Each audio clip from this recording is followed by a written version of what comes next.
The cold seeped through the thin glass of the cafe window, a persistent, bone-deep chill that the single, economical radiator could not dispel. Outside, on a gray Edinburgh street, rain needled the pavement, each drop a tiny, cold punctuation mark in a long, run-on sentence of a Scottish winter. Inside, a young woman hunched over a notebook, her hand moving in a frantic, shivering script. A baby slept fitfully in a worn stroller beside her, one tiny fist clenched even in dreams. On the table sat a single cup of coffee, long gone cold, a luxury she'd rationed for hours. She wrote not for money, she had none. Not for fame. She felt invisible. She wrote because the world inside her head was a roaring, vivid, demanding inferno, and the only way to keep from being consumed by the cold reality of her life was to let it pour out onto the page. She wrote because she must. The alternative was a silence filled with the echoes of failure, a future that stretched out as bleak and flat as the empty wallet in her bag.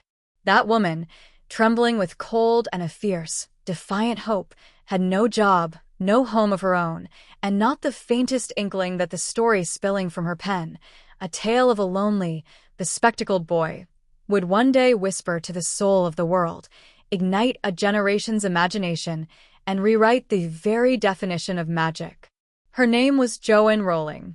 But before the lightning bolt scar became a global icon, before Hogwarts was a word that evoked instant, universal longing, she was simply Jo, a girl whose life was built from books and daydreams, a child who understood early that the most potent escapes are engineered by the mind.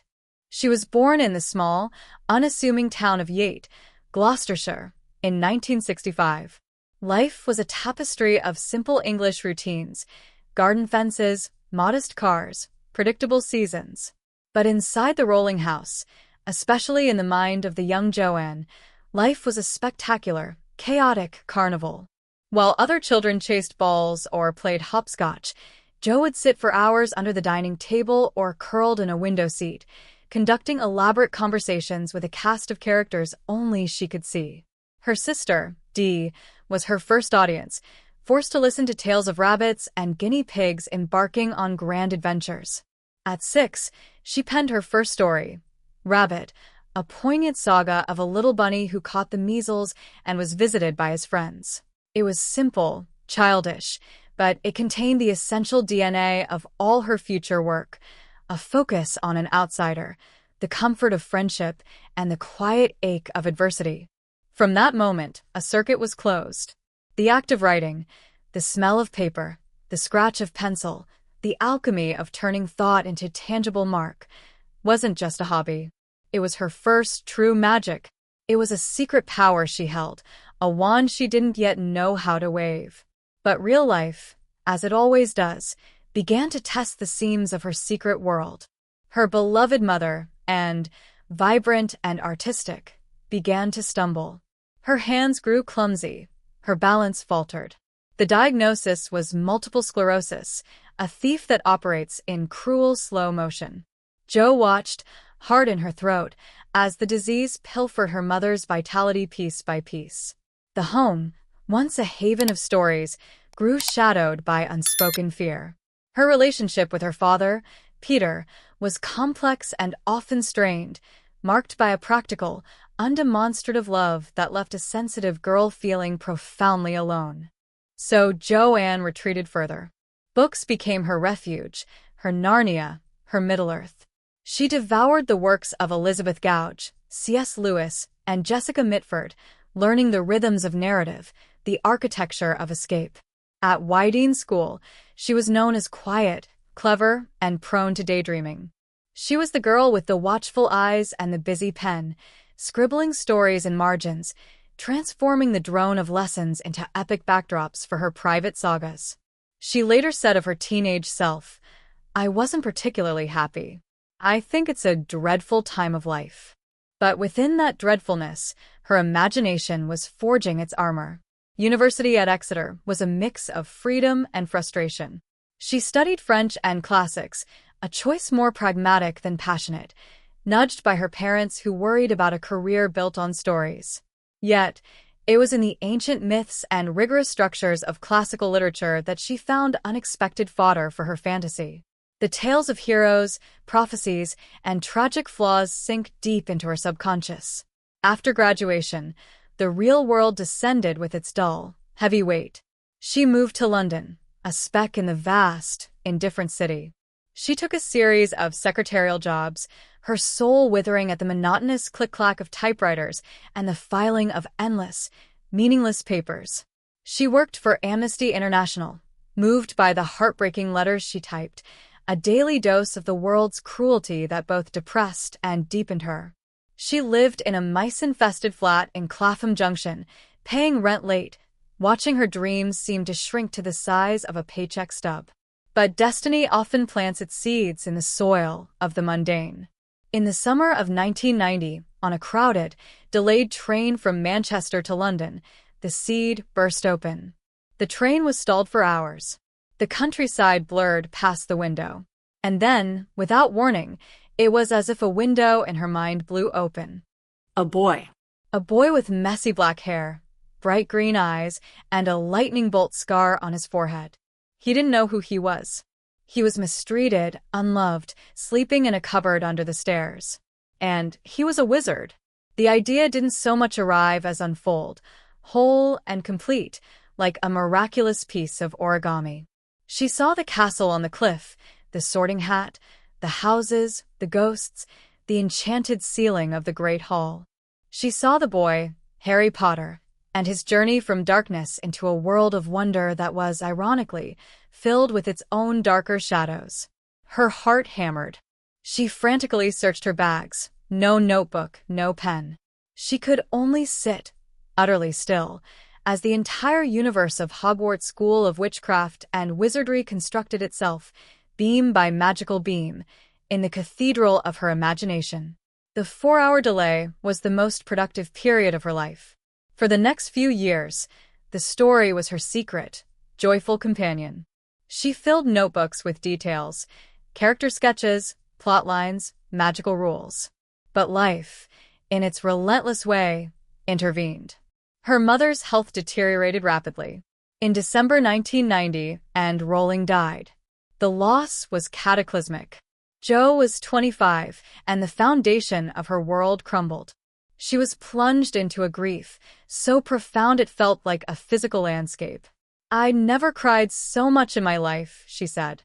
"It left me with a curious legacy, a determination to succeed because she wanted me to, and a terror of failure that still haunts me." Seeking an escape from the grief, she moved to Porto, Portugal, to teach English. There, she found a different kind of spark, romance. She fell quickly for a Portuguese journalism student, Jorge Arentz. It was passionate, impulsive. They married in October 1992. For a fleeting moment, it seemed like a new beginning under the sun. In July 1993, her daughter, Jessica, was born. Joanne poured her love into her baby and continued to write about Harry in the evenings, a tether to her old self. But the marriage was a house built on sand. It turned volatile, then abusive. The arguments were fierce and frightening. One night, after a particularly violent row, Jo found herself on the street with her infant daughter in her arms. It was over.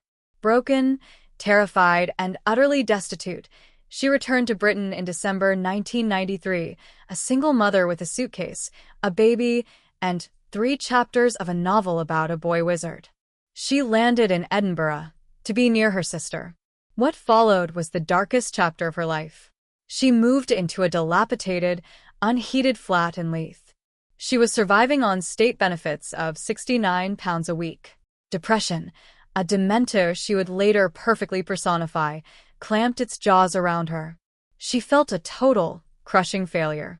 "I was the biggest failure I knew," she recalled. The cold was constant. She would walk the streets for hours with Jessica in the pram, just to save on heating or to lull the baby to sleep.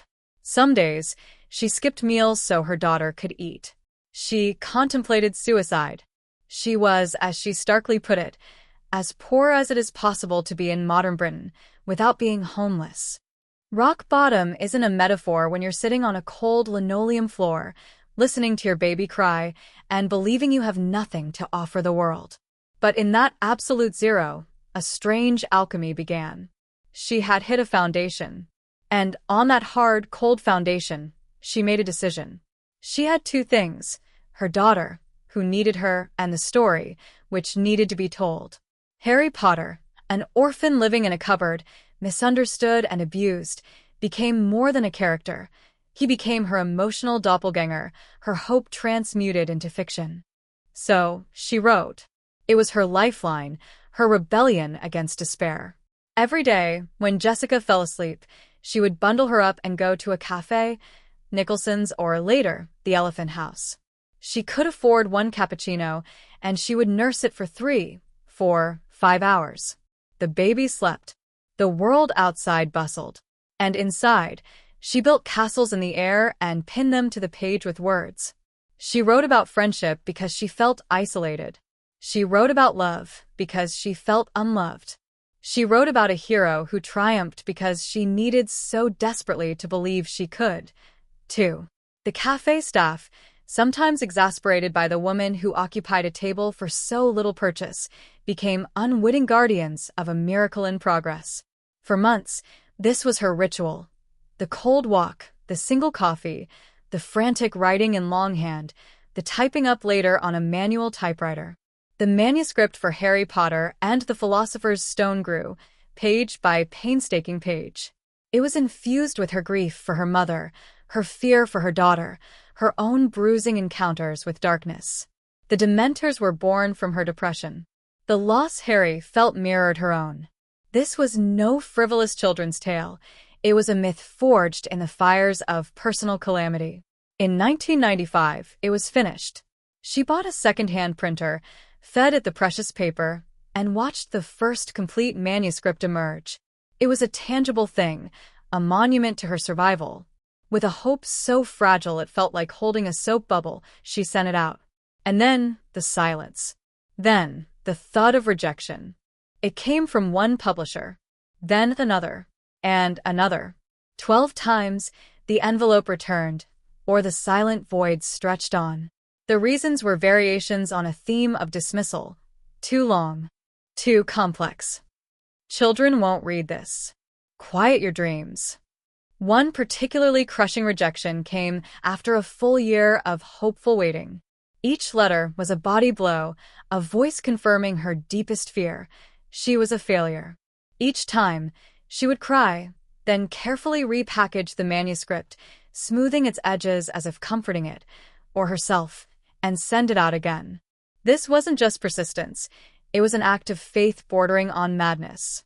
In 1996, she sent the manuscript to a small, relatively new London publishing house called Bloomsbury. It landed on the desk of Bryony Evans, an office assistant who started reading it during her lunch break. She was captivated. She passed it to the company's chairman, Nigel Newton, who gave it to his 8-year-old daughter, Alice. She devoured the first chapter and demanded the next. The child's verdict was the only one that mattered.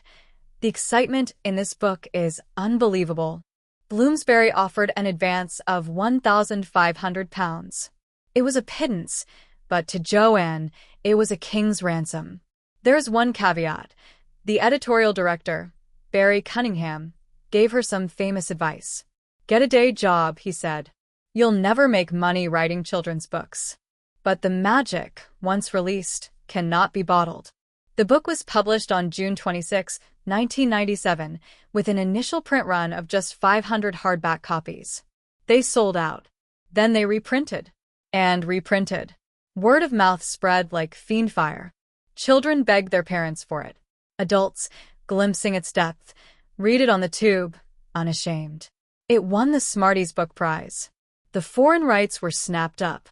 In a bidding war that stunned the literary world, the American rights sold at the Scholastic auction for $105,000, a sum that made Joanne scream with disbelief down a payphone. The woman who couldn't afford a cup of coffee was suddenly, astonishingly, solvent. But more than that, she was heard. What followed was a decade-long spell the world had never seen before and may never see again. Each new book, Chamber of Secrets, Prisoner of Azkaban, Goblet of Fire, Order of the Phoenix, Half-Blood Prince, Deathly Hallows, was not a release, but a global event. Midnight queues snaked around blocks, with children and adults in wizarding robes. The stories grew darker, more complex, maturing with their readers. The press descended, dissecting her every word. The pressure was immense. She was now J.K. Rowling, the K for Kathleen, her grandmother's name, added at her publisher's behest to appeal to boys, a public figure, a brand, a hope spinner for millions. She wrote through it all, through fame, through a second marriage to Neil Murray and the birth of more children, through the glare of the spotlight. The movies cemented the legend, bringing Hogwarts to visceral life. She became the first billionaire author, then fell off the list because she gave so much away. For that is the final, crucial act of her magic, the giving back. She never forgot the cold flat, the benefits office, the feel of rock bottom. She became a prolific philanthropist, donating hundreds of millions. She founded the Volant Charitable Trust to combat social inequality. She created Lumos to end the institutionalization of children worldwide. She supported multiple sclerosis research, single-parent charities, and literacy projects. She used her voice, often controversially and fiercely, to stand up for what she believed was right. She turned her pain, authentically and powerfully, into purpose. In 2008, she stood before the graduating class of Harvard University and delivered a now legendary commencement address. She spoke not of success, but of failure. Not of imagination's pleasures, but of its essential, life-saving power. Her voice, clear and firm, offered the hard-won truth of her life. Rock bottom became the solid foundation on which I rebuilt my life. The knowledge that you have emerged wiser and stronger from setbacks means that you are, ever after, secure in your ability to survive. You will never truly know yourself or the strength of your relationships until both have been tested by adversity. Such knowledge is a true gift for all that it is painfully won, and it has been worth more than any qualification I ever earned. Today, her name is etched into cultural history. But behind the statues, the awards, the theme parks, and the legacy, there remains the woman in the cafe. The one who stared into the abyss and decided to fill it with stories. The one who understood that the most powerful incantation is not Wingardium Leviosa, but I will go on. Her story isn't a fairy tale. It's messier, harder, and more beautiful for its scars. It's a testament to the defiant, human magic of resilience. She wrote in the crushing darkness of depression and poverty, and in doing so, she lit a lumos for the world, a light that guided millions back to the joy of reading, the courage of facing their own monsters, and the belief that within every overlooked person, sleeping in a metaphorical cupboard, lies a hero waiting for their letter, waiting to discover their own power. She taught us that magic isn't about transfiguring objects, but about transforming circumstance. It's not about escaping life, but about engaging with it so deeply that you reshape its very fabric with your will and your words. The true philosopher's stone was her own spirit, able to transmute the leaden weight of despair into literary gold. So the next time you feel unseen, the next time you are told no, the next time the cold seems insurmountable, remember her. Remember that the greatest sagas are often born not in kingdoms, but in cramped flats. That the most beloved heroes are often forged not in triumph, but in struggle. That the magic we seek in far-off worlds has always resided within us, in the stubborn heart that beats on, in the mind that dares to imagine a different ending, in the hand that picks up the pen again and again and writes its way back into the light. Sparkles for magic isn't about wands or spells. It's the quiet decision to turn the page instead of closing the book. It's the stubborn hope that insists on a dawn, even in the longest night. It's the alchemy of a human spirit, tested in the fiercest of fires, emerging not just to shine, but to ignite the world. And if J.K. Rowling taught us anything, it is that the smallest, most stubborn spark, nurtured in the deepest darkness, can and will become an everlasting flame.